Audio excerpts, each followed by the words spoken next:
అందరికీ నమస్కారం. మేము గత 2 సార్లుగా మేము ఓడిపోయినాము. ఈసారి 3వసారి మేము పోటీ చేస్తున్నాం. మాకు కాంగ్రెస్ నుంచి ఎన్నమన్న టికెట్ ఇచ్చిండ్రు.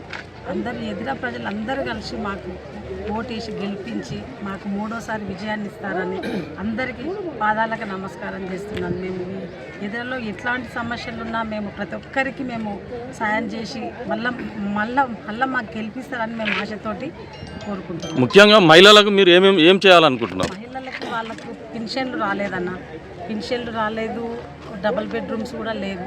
వాళ్ళందరికీ మాకు అవకాశం ఇచ్చి ఇది ఒక్కసారి మాకు అందరికీ ఎక్కువ ఓట్లు వేసి గెలిపిస్తే మేము ఖచ్చితంగా ప్రతి ఒక్కరికి సహాయం చేస్తాం. మహిళలకి అందరికీ ఇది ఒక్కసారి మాకు అవకాశం ఇవ్వాలి. ఇతర ప్రజలందరూ దయచేసి ఎవరు ఏమి చెప్పినా కూడా మీరు ఏం పట్టించుకోకుండా బాణన్న ముఖం చూసి ఇది ఒక్కసారి మాకు అవకాశం ఇవ్వండి. 3వసారి మమ్మల్ని గెలిపించి ఎక్కువ ఓట్లతో మాకు అవకాశం ఇస్తారని మీకు పాదాలకు నమస్కారం చేస్తున్నా. అందరికీ నా హృదయపూర్వక ధన్యవాదాలు తెలియజేస్తున్నా. భానుచందర్ గారికి ఓటేయాలి. ఎందుకు వేయాలంటే మనం ఒక కరెక్ట్ అయిన పర్సన్ ఎన్నుకుంటే ఆ గ్రామం బాగుపడుతుంది. ఆ గ్రామంలో విద్యార్థులు బాగుపడతారు, మహిళలు బాగుపడతారు, మరి వృద్ధాప్య పింఛన్ వాళ్ళకు ఇంట్లో పింఛన్ వస్తుంది, ఇండ్లు లేని వారికి ఇండ్లు వస్తాయి. కాబట్టి భానుచందర్ గారిని అత్యధిక మెజారిటీతో ఓటేసి గెలిపించాలి.